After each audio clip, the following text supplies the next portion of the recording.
We can. Good, good. Yes. So can you share the slides again? We can no longer see your slides, sir. Yeah, I stopped it. Right? Yes, sir. Yeah, we can see. Please proceed, sir.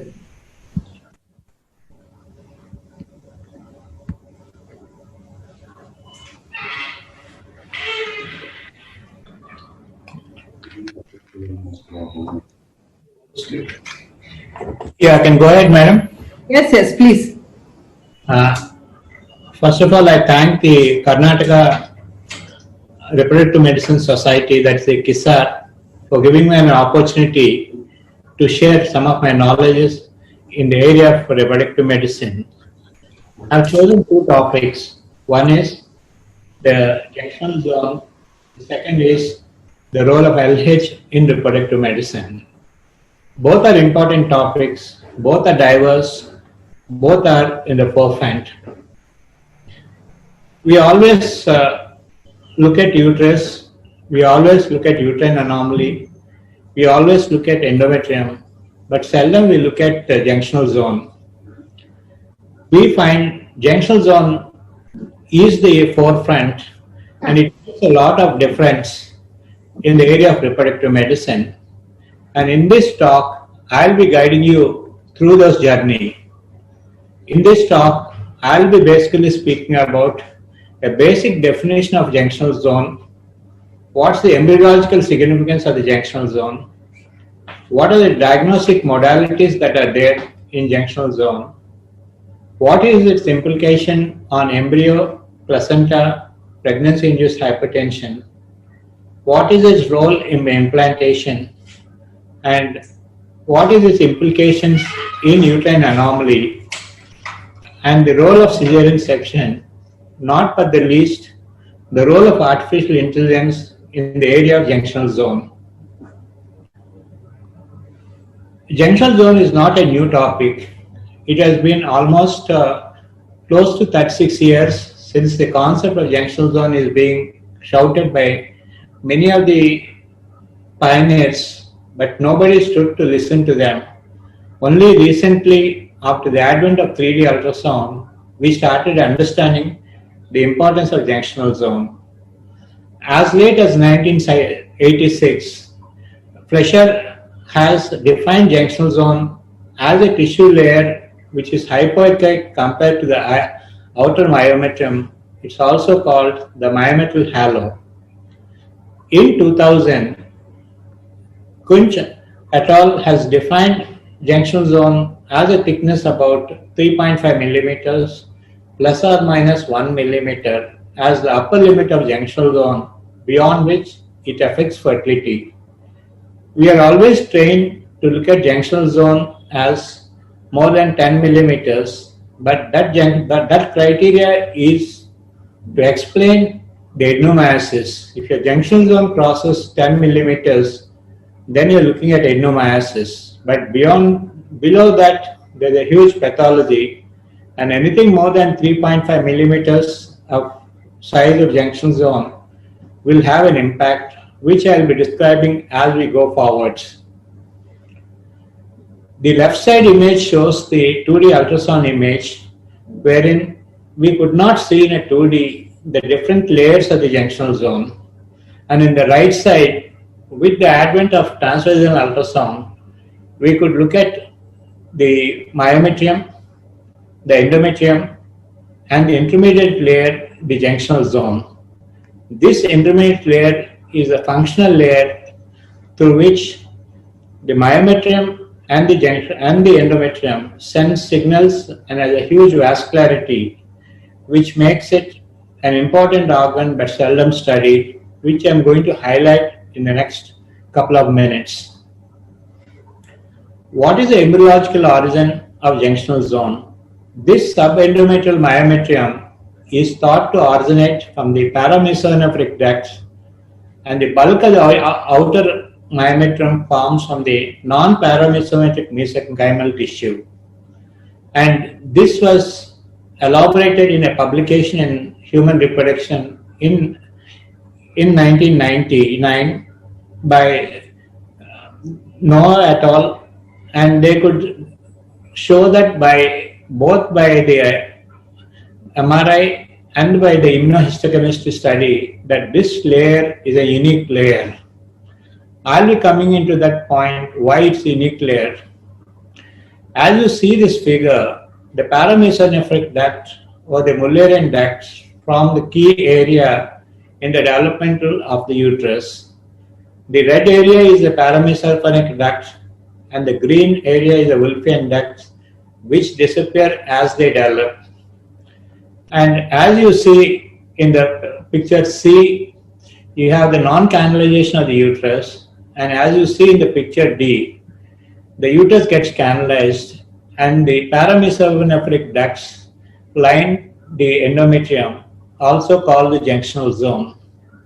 This has importance in the area of uterine malformations because seldom we look at uterine malformations from an embryological point of view. We only look at from a myometrium point of view and try to cut off what we find as an obstruction. In the process, we try to destroy many things. Another important facet is we never ask ourselves why do only some mammals menstruate. The mammals that menstruate are the human beings, the primate, and the bat, and one or two other mammals. This is because these placenta have a much larger blood flow and cross the endometrium and into the myometrium to tap the vessels. For example, in a normal uterus, the amount of blood flow is 2%. When in a human placenta at term, the amount of blood flow is as much as 25% of the cardiac output. This makes a huge difference. Why did the importance of junctional zone come? Earlier years, MRI, which is shown in the left picture, with the small arrow showing the endometrium, the medium arrow showing the junctional zone, and the larger arrow showing the myometrium. Since our access to MRI was quite difficult and it's being quite expensive, we did not use it as a routine tool. But with the advent of 3D ultrasound, you're seeing the endometrium, you're seeing the myometrium and the junctional zone. This new imaging technique has made us understand that junctional zone is an important structure and we did not give the importance it is due. And even in histopathology, the amount of muscular layer that is present in the junctional zone is very scanty compared to the rest of the myometrium. And hence, it's a distinct entity from the endometrium and the myometrium. The architecture of the uterus looks like this, and when you look at the junctional zone image, the left side image is a 2D image wherein you can see a myometrium, you can see a endometrium, and most of the time we always keep arguing what is 10 millimeters, 8 millimeters or 6 millimeters, but seldom look at this area of hypoic area called junctional zone because it plays a key role in implantation and in many health conditions of the woman. With the advent of 3D ultrasound, this hypoic area is making us understand the role of junctional zone. Junctional zone is composed of less amount of muscle fibers, and these muscle fibers are larger in size, have larger nuclei, making it hypoechoic in its imaging. Here is another image of the junctional zone where you can see the junctional zone as I am pointing my arrow. And here in the left side image of 2D, you just find a triple line, but you won't be able to identify the junctional zone. So the role of junctional zone after the advent of 3D ultrasound has completely changed the evaluation of the uterus. The next thing is the junctional zone has a highly vascular structure through which the blood vessels go into the endometrium. And the junctional zone vascularity makes a lot of difference, and we are just beginning to understand and study the junctional zone of the endometrium, of the vascularity of the junctional zone.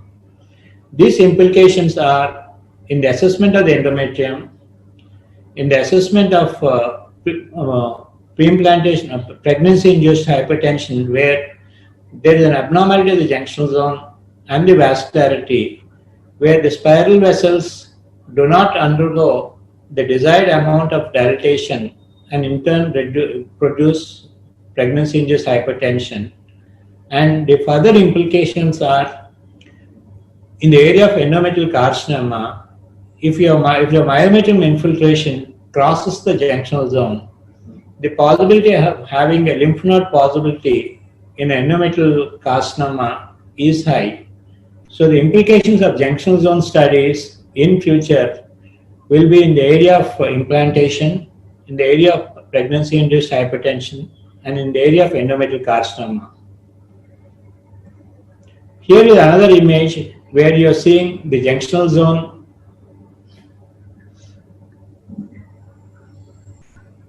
Where you are seeing the junctional zone, where you are seeing the endometrium, and this is a junctional zone. You can evaluate by different tools that are present. In an interesting article in the American Journal of Obstetrics and Gynecology titled The Uterine Zone, a three-dimensional ultrasound study of patients with endometriosis and adenomyosis, they found that disruption of the junctional zone architecture is associated with hyperplasia that seems to precede adenomyosis, and it also alters the coordinated peristaltic activity of the inner myometrium. That means if your junctional zone is abnormal, a uterine peristalsis is altered, which in turn may affect your implantation. The second important point is junctional zone increases with age. From 20 to 50, there's a gradual increase.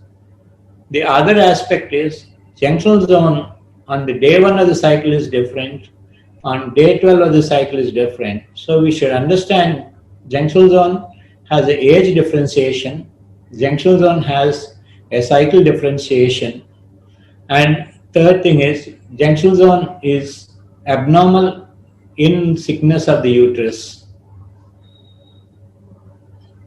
Here you're seeing a classic picture.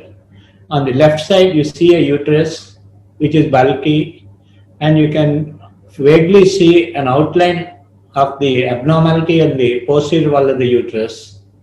But when you see on the right side, as I point out my image, we are looking at the cervix, we are looking at the body of the uterus, and this is the uterine cavity, and this is where the uterus has undergone a breach of the junctional zone, and this is where you are seeing the adenomyosis. Here what happens is, in future, we might have treatments to have a treatment here, because at this moment, what we are trying to do is, we are trying to remove as much as possible of the adenomyotic area, but it is coming down. This is a classic example showing that a breach of junctional zone produces adenomyosis, which is very clear in this picture. These disturbances of junctional zone can produce an injury, and multiple injury can alter the COX estradiol pathway, which will in turn increase the angiogenesis proliferation and then produce augmented hyperperistalsis. What are the implications of junctional zone abnormality? In the mouse experimentation, when the junctional zone is abnormal, they found that there is an increase in the interleukin production, which in turn increases the thickness of the junctional zone, and it impairs the gestational capacity. In patients undergoing assisted reproduction technique, thickening of the junctional zone is a negative predictor of implantation. And in the earlier years, women exposed to diethyl salbutamol had altered thickening of the junctional zone. These are some of the evidence we have in history. A little about the workers who did good amount of work in the junctional zone. Bronson et al. From the last 30 years has kept on publishing the importance of junctional zone. Initially, he studied junctional zone through the MRI, subsequently studied the histopathology, and now moved into the uterus. And one should read his papers to understand the importance of junctional zone. And he, in the earlier years, was able to say the impact of adenomyosis. Now, in his recent papers, he is able to say the impact of junctional zone abnormality in implantation and in the area of repeat persistent failure. This is a classic publication which one should read. This is from the Human Reproduction Update, where the article title name is Junctional Zone and Enigma, where they clearly define the role of junctional zone, and in one of the slides they have described the implications of junctional zone on the placenta and in turn on the area of preeclampsia. Here in the left side corner, you are seeing the radial vessels, the spiral vessels, and in the normal situation, these vessels increase in size.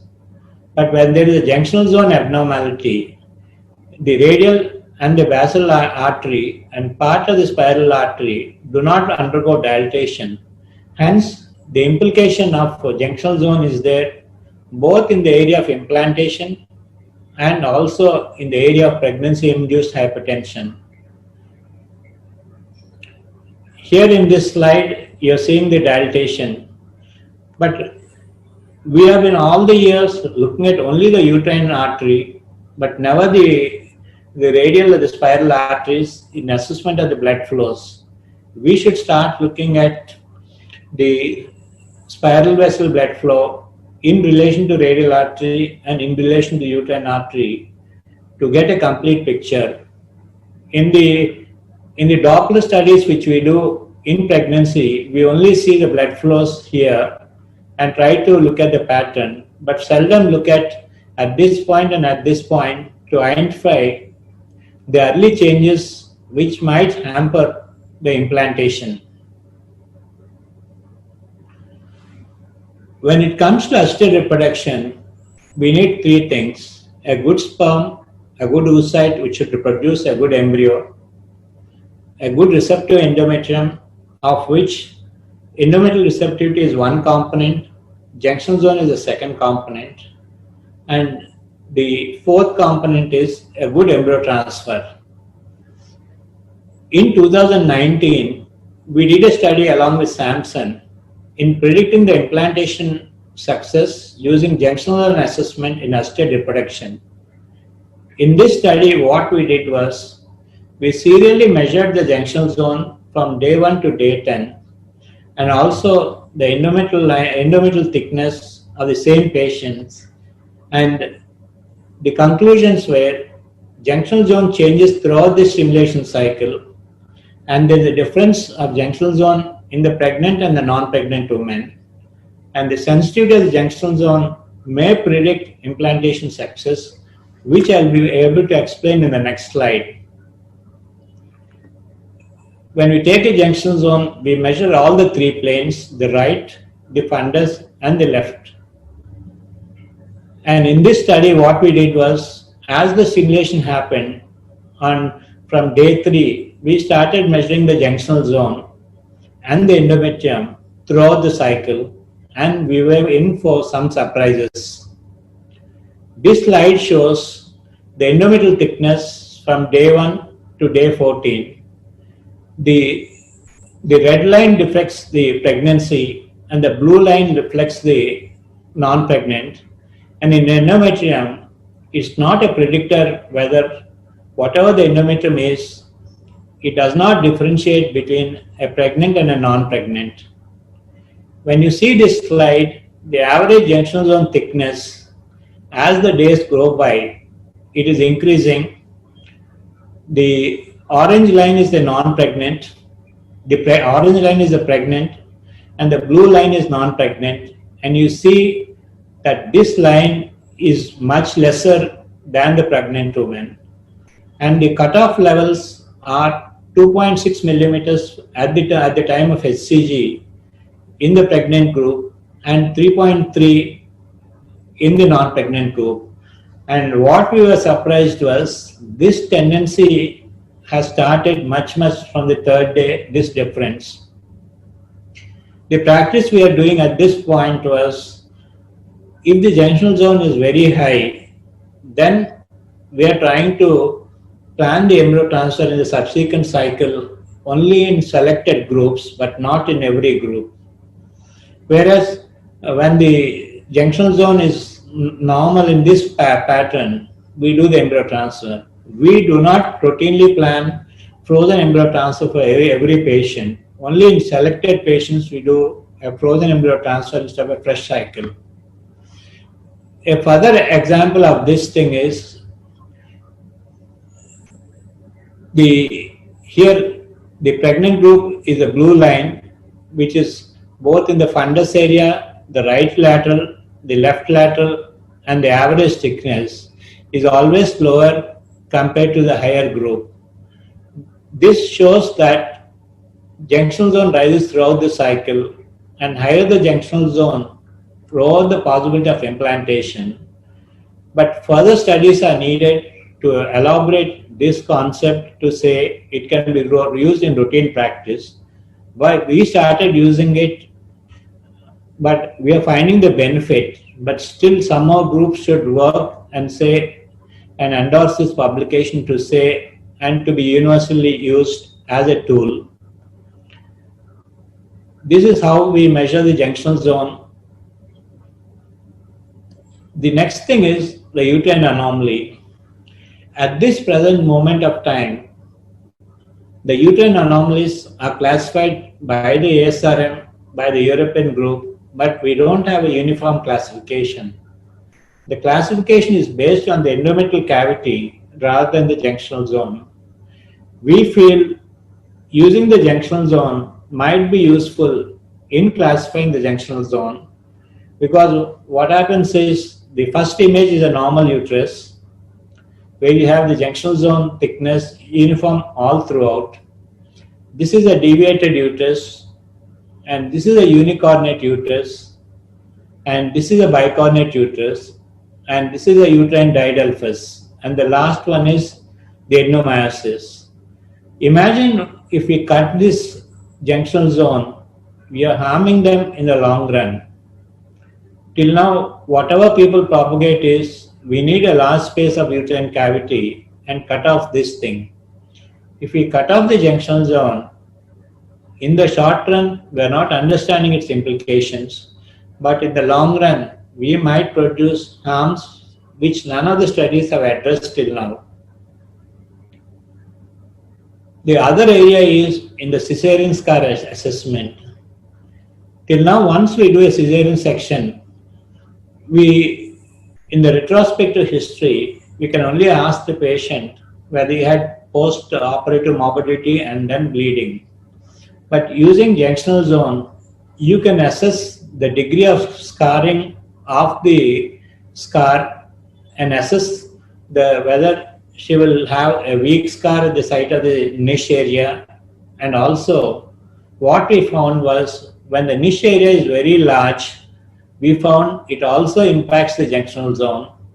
This we published it in the International Society of Obstetrics and Gynecology World Congress in 2009, where we said predicting disturbance of junctional zone in cesarean section deliveries and impact on subsequent infertility and a possible adenomyosis.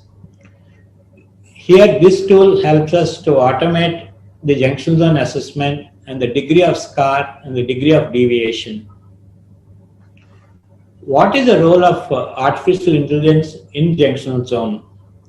We have been working with Samsung from 2016 in the area of developing applications for ultrasound, and one of the area we worked is in the junctional zone in relation to as a implantation predictor, as a possible classification of uterine anomalies, assessment of the cesarean scar, and now we move to one step forward of making it easy for everybody to assess the junctional zone. In this, what we did was we mapped hundreds and thousands of images and then taught the machine how to look at it. Here we plotted the junctional zones into different planes and taught the machine that this is an abnormal junctional zone beyond it. And then using the machine learning language and the Python, the Samson team could develop an algorithm, and then the results are, this is the upper image. I did it using the volume acquisition, and this is the image the machine made only giving the volume image and no landmarks. That means in future, if somebody just puts a probe, acquires the volume, the machine will make similar images and give us a good information. The work we did along with this area is, apart from looking at the endometrium, we tried to identify the contour of the junctional zone, and we are also able to identify the degree of blood vessels that are there in the junctional zone, and trying to make a quantitative assessment. This work, which we submitted to the Obstetrics and Gynec Green Journal, was taken as a cover image, wherein, because they felt this work has future implications in many areas, and it's only a question of another 3-4 years, you'll see most of the machines will be able to give you an acquired image of the uterus, mark the junctional zone into yellow, and then mark the blood vessel intensity as red, and give you a comprehensive information which is similar to the IoT index which you find in the oncology. This will help us to really understand the junctional zone. Finally, I am indebted to my patients who taught me everything in the past 25 years. And we work with Samson together for the last 5 years. And I encourage all the junior members of the society to look at translational research, go and look out and see other technologies and people who are working, so that you're able to develop cross-functional research which will solve many problems. The conclusions of this lecture is, junctional zone has an importance. You should start learning to take junctional zone using 3D. You should analyze junctional zone in relation to implantation failure, in relation to uterine anomalies, in relation to pregnancy-induced hypertension, and also understand that the future of junctional zone might be in the area of endometrial carcinoma also. And also understand artificial intelligence is also entering the field of junctional zone, so that it might make things easier for all of us to analyze and understand junctional zone.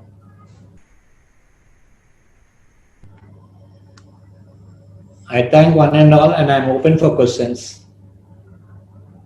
Thank you, sir. Am I audible?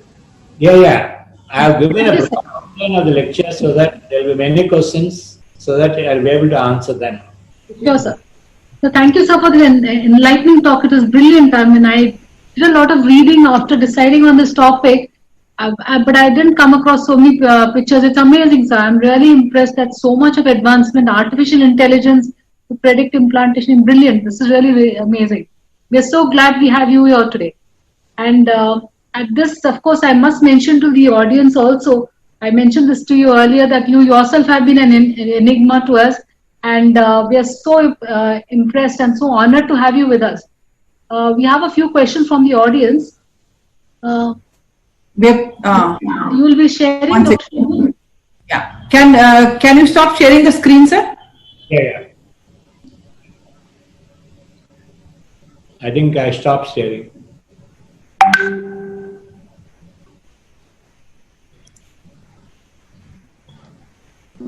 Yeah, we made a PowerPoint slide of the question and answers. The first question is endometrial receptivity is altered in adenomyosis. So do you advocate endometrial receptivity array, that is ERA for women with RIF and adenomyosis? So what is your opinion about ERA, sir? ERA is all about endometrium, and ERA is about at that moment of time. And one of the things that keeps on bothering me about ERA is, if it is done in the particular cycle, it's worthwhile. If it is done in a previous cycle, I have my own doubts about its efficiency. And ERA should be practiced in a facility where you get the report immediately, so that you use it in that cycle. Where the endometrium is receptive, you do the transfer. If the endometrium is not receptive, plan another cycle. The second thing is, ERA has its own limitations. Its negative predictability is very less, but its positive predictability is good. But when you are using that information in the next cycle, I am not sure what's the relevance of its negative predictability in the next cycle. They do claim that it's consistent. The ERA report in subsequent cycles also is consistent. That is what the claim is from the One thing is, ERA information is for that particular cycle. And if ERA is abnormal, we manipulate certain things and make it good in the next cycle. Then that means things are changing in the next cycle. Okay. Yeah. Okay. And I'm saying is, ERA is a wonderful tool, but its relevance is in that particular cycle, you get the best value. So can I just interject? So you don't use it, is that correct? I mean, in most of your patients, or do you use it as the last resort tool? I studied the, and I also studied the European group, which have also produced some genes. If I had it in Vizag or in Hyderabad, where I get the report tomorrow, then I'll use it. Otherwise, the answer is no. Okay. Okay. So the next question is, will ultra-long down-regulation protocol help in improving ART outcome in adenomyosis? There are two things for this. For many years, practically 90% of my work is long protocol. And in adenomyosis, the literature says in adenomyosis and endometriosis, long protocol gives a better result. The reason is it decreases the volume of the uterus in adenomyosis. Our protocol is, if you have a 200 ml uterus, we give GnRH so that we bring down the uterus volume to less than 150 ml and then only start the stimulation. I don't have any scientific proof to prove that this is an ideal way, but that is what we do. We try to, if the endometrial volume is less than 150 ml, we use any protocol the patient requests. When it's more than 150 ml, we insist that they take 2 doses of GnRH and see that the endometrial volume comes down. Then do a histoscopy and see that the anterior wall or the posterior wall is not grossly abnormal before we take them for IVF. I'm not sure whether this question is very relevant, but then I'm seizing this opportunity to ask you, have you looked at the, I mean, in adenomyosis, of course, you said that the junctional zone is going to be disturbed. Is that correct? Yes. Yeah. So when you do a down regulation and an ultra long down regulation, have you found any difference in that? I mean, you talked about the volume of the adenomyosis and the uterine volume coming down. So is there any effect on that junctional zone, or is there nothing like that? There is a slight effect, but what happens is we also use the hysteroscopy to assess after the downregulation to look at the number of openings that are there in the anterior or the posterior wall, and if there are a significant number of abnormal endometrial pattern, I expect less pregnancy rate, and I discuss with the patient that look, we have a lower prognosis, but when the pathology is low, if I do a surgery, I have a window period of 2 years, by which time the adenomyosis comes back. And there, I'm looking at a situation where if I go up front and do a surgery, I give a time limit of only 2 years before the adenomyosis comes back. If I don't do a surgery, I need more number of embryos and more number of cycles to get a pregnancy. So it's a balance between those two in consultation with the patient. I don't think I answered your question perfectly. The answer is, in my practice, whenever the endometrium cavity comes down below 150, I find the hysteroscopy looks closer to normal. If it's a 350 or a 400 ml uterus and it comes down to 200 or 150, when I look at hysteroscopy, I'm still unhappy. Yeah, but the thing is that I'm just wondering about the junctional zone, because you were saying that the junctional zone is very important and is one of the markers, because if your junctional zone is thickening, then there's not going to be that much of a pregnancy. So a thinner junctional zone, I think, would be the way to go. Is that correct? I mean, please correct me if I'm wrong. Because if you have a thinner junctional zone, it's more likely that you're going to have a pregnancy. And is there a cutoff for the junctional zone? I mean, I know that you said that a lot more work has to be done, but then... The pregnancy rates that were there were 3.3 millimeters of junctional zone and above alters the implantation. But what happens in adenomyosis, no way you can get that figure. It's always going to be more.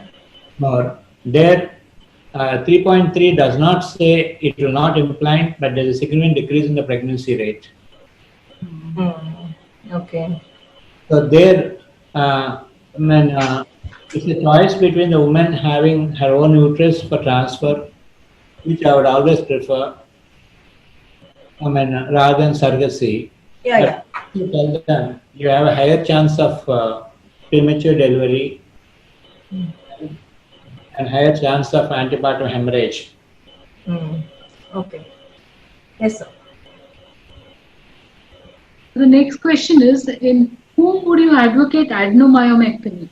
And have you any experience of this in the pregnancy later? Does it have any effect? It's like this, when the uterus is 300 to 500 ml volume, and the adenomyoma is close to the, as a large segment of endometrioma is close to the endometrium. That's when I prefer a adenomyomectomy, but my preference is it's an open laparotomy procedure where I'm more comfortable. But if the patient insists that I want a laparoscopy, then I would suggest them to go to Kurian Joseph, whose suturing skills are far superior. Like any great endoscopic surgeon will do a better job. But my personal preference, if the patient leaves me a choice for everything, I would prefer an open adenomyomectomy, so that my suturing is far superior in relation to that situation. I might be biased in this situation. And it's more for a localized adenomyoma rather than a diffuse adenomyoma? Is that correct? Both. I use the flap technique and the double blue-breasted technique to cover the endometrium, which is the large adenomyoma. There, we do a preoperative preparation with downregulation for GnRH for 3 months, and then only go for the surgery. But I tell the patient that we have a window period of 2 years, and we have to wait for 12 to 16 weeks before we plan the first cycle. And I don't want any gap and you should assure me 2 or 3 cycles before you say call it a day. Yeah. It's important. Then there's always a risk of rupture in pregnancy, sir. Isn't that correct with an adenomyomectomy? Yes, but what happens is, luckily we did not have it, but the answer is yes. So if you do an adenomyomectomy and you want to, she gets pregnant, and so when would you deliver her? Approximately, if it is going on all right, maybe an early delivery would be the way. Is that correct? Early delivery. What we're doing is, in couple of situations, we are doing an MRI in the beginning of the pregnancy, and then discussing with my radiology colleague whether he can look at the uterine muscle architecture in relation to the weakening area to the first MRI, where I insist them to keep the MRI films on the hard disk so that we can compare these two things. But the answer is, I would prefer a patient with a large adenomyoma to be hospitalized at 34-36 weeks and deliver at 36-38 weeks or earlier, or depending on the situation.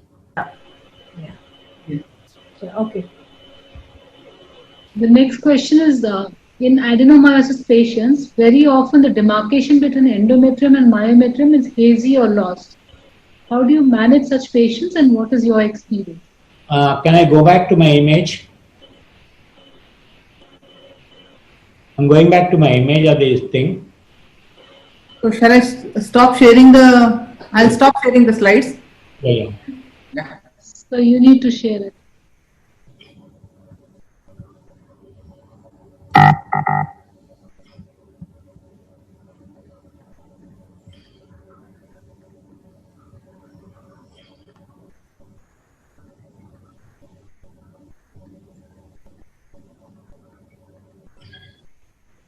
Here what happens is, here it looks as if your whole uterus is changed. Whereas here you're finding a small area where the adenomyosis, the junction zone is broken. And there, if you have a preoperative assessment like this, then you try to look at for this point and then try to minimize the damage to the endometrial cavity as much as possible. Here you're seeing even though it looks as if the adenomyosis is here, but when you look at here, the adenomyosis has disturbed the endometrium only at this point. So when I do a surgery, if I have this image in front of me, it makes things little more better in preserving or disturbing the endometrial cavity to a far little extent.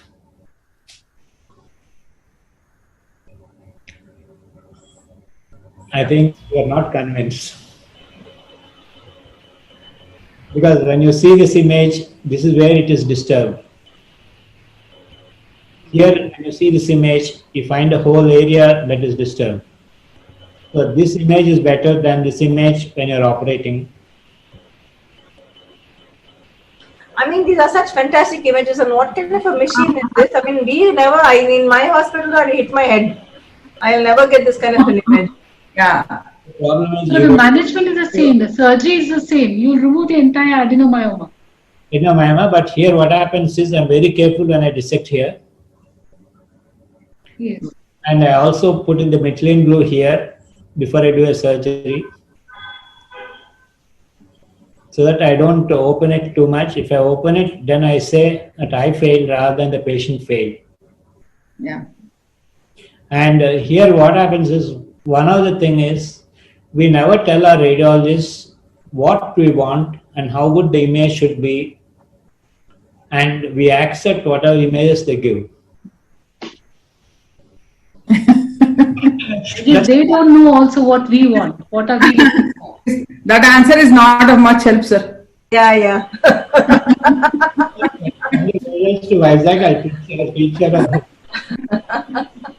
Yeah, we must send all our sonologists to you. What happens is, one of the sad thing is, we have a lot of ultrasound societies, and a lot of ultrasound groups on the WhatsApp, but no one speaks about a non-pregnant uterus.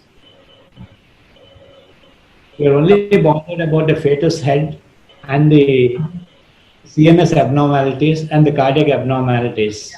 Yeah, true. And we are not going a step before that, the uterus. And one other thing is, in future, we should be able to look at the uterine blood flows of each of the fibroid and assess the distortion. Okay. So can you stop sharing the screen? Pardon? Yeah. Can you stop sharing the screen? We have more questions pouring from the audience.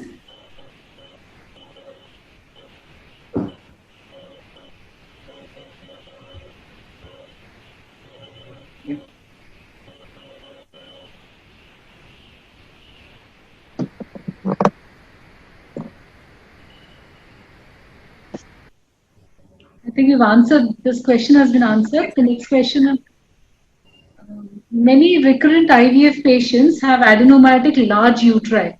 Is the junction zone always affected in these patients, and what's your advice, surrogacy, medical or surgical management? I think sir has pretty much answered this question. Yeah. Would you monitor the effect of endometrial receptivity by monitoring endometrial peristalsis on ultrasound? Yeah.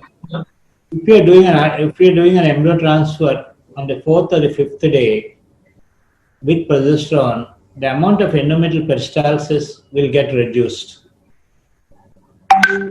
Most of the time, what happens is, if you are doing a day 3 embryo transfer, still the progesterone does not suppress it. If in spite of your progesterone and on the day 5 you still find endometrial cavity movements, I don't think you have a perfect answer for that thing, and you should expect a low pregnancy rate in those groups. So you are not measuring, you mean? No. When you're looking at endometrial peristalsis, you seldom see it on the day 5 of progesterone. Okay. There's a small catch here. Since COVID has come, we've been there have been studies which said that the day 5 blastocyst has the chances of COVID being higher. So now we're encouraging day 3 transfers. So that has been a little bit of a catch-22 situation here. Whether to do a day 3 or a day 5 since the COVID situation is here. One thing is, till now, with due respects to COVID, we don't have data about the first 12 weeks of pregnancy. We have only data since January, and we only have data which shows between 26 and 34 weeks it's dangerous for the pregnant woman to have COVID. But in the pre-era, I would criticize myself for starting an IVF for the following reason. We are assuming that it does not have any consequences. And we are assuming that it's all right to do an IVF transfer. Since I don't have a perfect answer, I'm only offering services. I am doing an IVF cycle with caution, telling that the woman that I don't have any information about the effect of COVID and pregnancy. And it's a choice you have to make. And I'm open to postponing it for a couple of months or 6 months, but I leave it to you. No, I agree with that, because I feel that I don't think we would even go in for a transfer if a woman, or pick up if a woman was COVID positive. I mean, you may transfer later on, but even doing a COVID positive patient, doing a pickup, I don't know if anybody does, but definitely I don't do it. I cancel the cycle. COVID, but unfortunate thing in Vizag is at this point, the positivity rate outside when they're doing a COVID test is 60%. We'll move on to the next question, sir, on adenomyosis. in women who has conceived after treatment for adenomyosis, what are the pregnancy complications? I think this also I think we did cover that. Partly, you would want to add anything, sir? I would consider adenomyosis pregnant women with or without surgery as a high risk of preterm delivery. Okay. which type of adenomyosis has better prognosis, focal or the diffuse one? I don't have a particular knowledge in that focal or diffuse because we didn't classify our group into focal or diffuse when we looked at the result. But assuming it's a focal, the size of the uterus will be much lesser compared to a diffuse adenomyosis. But we have data about the volume of the uterus and IVF outcome, but we don't have a data between focal and diffuse adenomyosis. So your decision for surgery is based on the volume of the uterus. The presence of the adenomyoma, the size of the adenomyoma doesn't matter. It's the volume of the Your normal uterus is 30 to 60 ml. And when the adenomyosis makes the uterus double, your myometrium thickness has grossly increased. And there are a couple of papers showing myometrium thickness and IVF outcome. Okay. So do you recommend single embryo transfer in these group of patients? We routinely do till a year back 2 embryo transfer and rarely a 3rd embryo transfer. But the advent of time-lapse imaging has made us reduce the number of embryos to 1 or rarely 2. So it depends on the quality of the embryo you have is also an important criteria. In adenomyotic patients, I don't want to have a twins. Exactly. But my selection method earlier was poor, so I used to transfer 2 or rarely 3rd embryo. For the past 1 year, I have reduced it to 1 or rarely 2 embryos. So my answer is reduce the embryos to avoid the twin pregnancy rate. Okay, so we have some more questions from in the chat box. What is the cutoff value of thickness of junctional zone on the day of starting HRT in frozen embryo transfer cycle? This is Sirisha Sankara.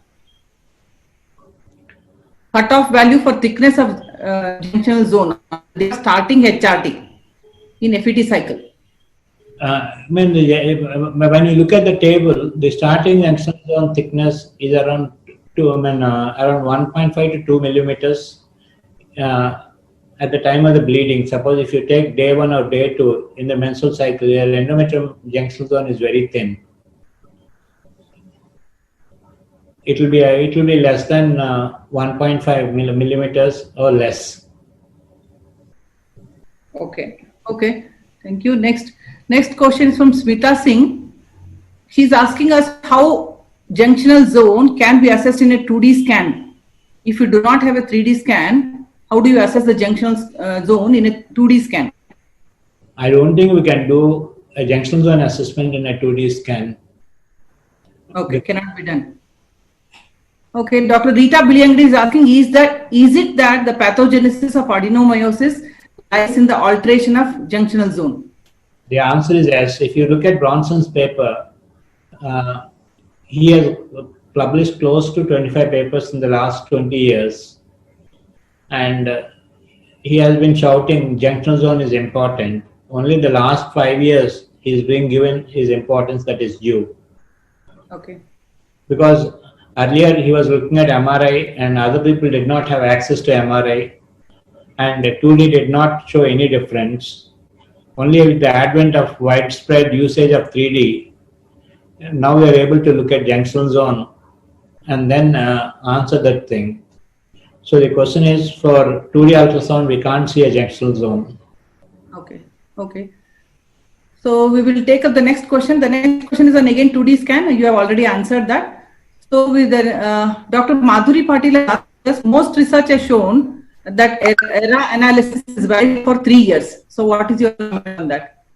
Repeat the question, please.